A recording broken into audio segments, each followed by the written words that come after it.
देश में लोकसभा के 5 चरणों का चुनाव हो चुका है, लेकिन इस चुनाव में सबसे खास क्या रहा, वो अब तक जो दिखा है बड़ा दिलचस्प रहा है।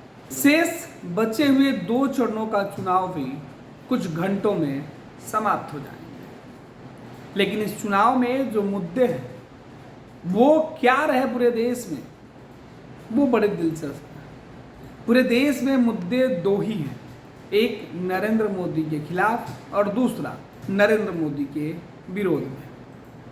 मुद्दा इस बार राज्यों के अंदर भले ही कुछ दिखाई पड़ रहे हैं, लेकिन राष्ट्रीय स्तर पर मुद्दे के अभाव में दोनों महत्वपूर्ण गठबंधन दल जूझते हुए दिखाई पड़ रही है। प्रधानमंत्री नरेंद्र मोदी जब किसी भी चुनावी सभा में जाते हैं तो वो मुद्दे की बात छोड़कर विपक्ष अगर सत्ता में आएगी तो वो क्या कर जाएगी इसकी चर्चा करते हैं, और विपक्ष जब मंच पर होते हैं, माइक हाथ में होता है, तो वह कहते हैं कि अगर नरेंद्र मोदी एक बार फिर से सत्ता में आ गए तो क्या क्या खत्म हो जाएगा।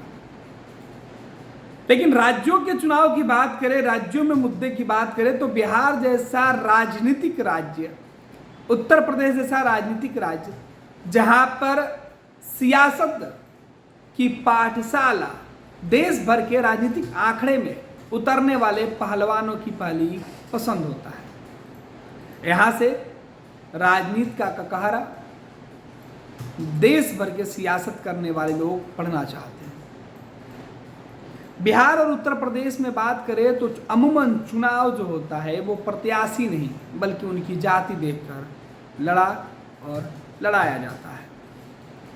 बात अगर बिहार की करें तो बिहार के 40 सीटों पर तो लोकसभा का चुनाव हो रहा है, लेकिन यहाँ उम्मीदवारों के चयन से लेकर क्षेत्र में जातीय गोलबंदी, राजनीतिक समीकरण, वोटों का आधार सब तलाशने के बावजूद मुद्दा कहीं नहीं दिखा। वैसे देश भर में के अंदर कहा जाता है कि बिहार, उत्तर प्रदेश जैसे राज्यों में जब भी चुनाव होता है तो जातीय मुद्दे पर ही वोट पड़ते हैं। यहाँ किसी मुद्दे पर बात और बहस भले ही होती हो, लेकिन ऐन वक्त पर वोटिंग के वक्त वो मुद्दे गौड़ हो जाते हैं। लेकिन 2024 के चुनाव में इस बार लोकसभा के 40 सीटों पर मुद्दे के तौर पर सत्ता पक्ष खाली हाथ दिख रहा है, तो विपक्ष अपने मुद्दों को लेकर सत्ता पर भारी पड़ते हुए दिख रहा है। विपक्ष की तरफ से एक चेहरा, सत्ता पक्ष की तरफ से कई चेहरे वो भी दिखाई पड़ते हैं, लेकिन इन सब के बावजूद राजनीति करने वाले लोग अपने जीत के लिए हर वो जोड़ तोड़ की जुगाड़ करते हैं जिससे फायदा उन्हें या उनके गठबंधन को जिताने और जीतने के लिए मिले। विपक्ष भी कमोबेश इसी तैयारी में है।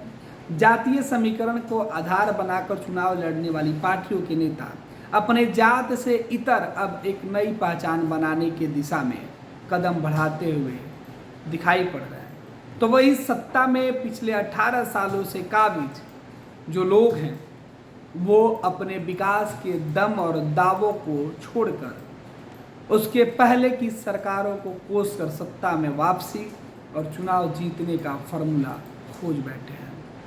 पूरी विस्तार से एक खबर बताएंगे हम आपको कि आखिर 2024 के चुनाव में बिहार के 40 सीटों पर कैसे तेजस्वी यादव अकेले एक नया समीकरण सियासत के अंदर गढ़ने की कोशिश में है। बिहार के मुख्यमंत्री नीतीश कुमार क्यों बार बार लालू राबड़ी शासनकाल के दिनों को याद करके हर मंच से अपनी सभा की शुरुआत कर रहे हैं, जबकि नीतीश कुमार के पास बताने और कहने के लिए विकास की कई कहानियां हैं, लेकिन नीतीश डराने के नाम पर जंगल राज का भय दिखाते हैं। भाजपा जो हमेशा बिहार में सत्ता में दूसरे पायदान पर रही, उसके पास आज भी कहने को कुछ नहीं है। प्रधानमंत्री नरेंद्र मोदी का नाम अगर बीजेपी के पास नहीं हो तो मुद्दे के नाम पर ना बीजेपी का कोई चेहरा है और ना ही कोई नारा है। खैर, बात करते हैं कि बिहार के इन 40 सीटों पर सियासत के समीकरण जाति पर कैसे टिका और इस बार जाति के लांछन को कैसे तोड़ने में तेजस्वी सफल होते हुए दिख रहे हैं। आपको बता दें कि तेजस्वी यादव अब सिर्फ यादव के नेता बनकर नहीं बल्कि एक नौकरी देने वाला नौजवान बनकर अपनी छवि उभारने में जुटे हुए हैं। तेजस्वी अपनी पार्टी राष्ट्रीय जनता दल को अब एम वाइज समीकरण से बाहर निकालकर पहले ही A to Z की पार्टी बना चुके हैं और इस चुनाव के ठीक पहले तेजस्वी यादव ने A to Z की पार्टी को माई और बाप की पार्टी बनाकर सबके साथ जाने का वादा किया। लेकिन इस चुनाव में तेजस्वी ने सबसे पहले इस मिथक से खुद को दूर रखा कि उनकी पार्टी केवल एक ही जाति और एक ही समाज के लोगों को ज़्यादा तवज्जो देती है। इस टैग से बाहर निकलने के लिए तेजस्वी यादव ने जिस तरीके के इस बार टिकट बंटवारे में फैसले लिए हैं उसकी चर्चा हर जगह हो रही है। तेजस्वी यादव ने अपनी सभाओं में जिस तरह से नौकरी की बातें की है और अब तक वो करते आ रहे हैं उससे कहीं ना कहीं सभी जाति और समाज को फायदा मिलता हुआ दिख रहा है। लिहाजा अब यह कहना गलत नहीं होगा कि तेजस्वी अब सिर्फ यादव के नेता नहीं बल्कि एक मीडिया रिपोर्ट की बात करें तो तेजस्वी यादव युवाओं के अच्छे रोल मॉडल के तौर पर खुद को उभारने में दिखाई पड़ रहे हैं। तेजस्वी को पता है कि 2024 का लोकसभा का चुनाव उनके लिए 2025 के विधानसभा के लिए ये रास्ता खोलता हुआ चुनाव है। लिहाजा तेजस्वी अकेले ही इस चुनाव में उतना पसीना बहा रहे हैं जितना एक नेता विधानसभा के चुनाव में खुद बहाया करता है।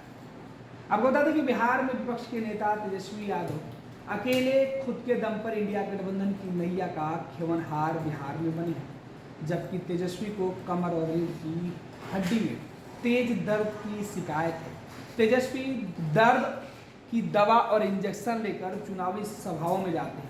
तेजस्वी यादव को डॉक्टरों ने आराम करने की सलाह दी है, लेकिन तेजस्वी चुनाव प्रचार में कोई कसर न छूट जाए इस वजह से लगातार बिहार में घूम रहे हैं। भले ही तेजस्वी यादव मुश्किल से ही खड़े हो पाते हैं। तेजस्वी अपने घर से जब निकलते हैं तो व्हील चेयर से निकलते हैं, एयरपोर्ट जाते हैं, फिर हेलीकॉप्टर में बैठकर चुनावी जनसभा में तेजस्वी मंच पर पहुंचकर लोगों का अभिवादन स्वीकार करते हैं और बताते हैं कि वो बैठ के ही बोलेंगे। डॉक्टर ने उन्हें बेड रेस्ट पर रहने की सलाह दी है, लेकिन बिहार के नौजवान, बिहार के बेरोजगार और बिहार के सपनों को संजोगने के लिए तेजस्वी अपने दर्द को भुला चुके हैं, क्योंकि इस दर्द से ज़्यादा बिहार में बेरोजगारी का दर्द नौजवानों के चेहरे पर दिखता है, जिसे वे दूर करने का वादा कर चुके हैं। तेजस्वी अपनी सभा में सरकारी नौकरी, रोजगार जैसे मुद्दे पर केंद्रित नजर आते हैं और पार्टी सीधे तौर पर तेजस्वी यादव की जो पार्टी है एम वाइज समीकरण का आधार का विस्तार बाप के टर्म से जोड़ने के बाद, जिसमें बहुजन, अगड़ा, आधी आबादी और गरीब शामिल है, उसे लेकर सामाजिक इंजीनियरिंग को अंजाम देने की कोशिश में जुटी हुई है, जिसका फ़ायदा भले ही तेजस्वी यादव को इस चुनाव में मिले या ना मिले, लेकिन तेजस्वी को यह बात अच्छे से पता है कि उनका फ़ायदा अब आने वाले विधानसभा यानी 2025 में एक समीकरण सेट करने में ज़रूर मिल सकता है। यही वजह है कि तेजस्वी यादव अपने 5 चरणों के अब तक चुनावी प्रचार में लगातार इस मुद्दे की चर्चा करते रहे हैं। दूसरी तरफ बात करें बिहार के 5 चरणों के मतदान के दौरान सीएम नीतीश कुमार ने कई चुनावी जनसभा किया है, लेकिन एक बड़े मीडिया एजेंसी की रिपोर्ट की माने तो इस बार सीएम की चुनावी जनसभा में उतनी भीड़ नहीं दिख रही। अमूमन इसके पहले की चुनावी सभाओं में जो भीड़ नजर आती थी नीतीश कुमार के लिए, ना वो बेकरारी लोगों में दिख रही है और ना ही वो भीड़ नीतीश की सभाओं में।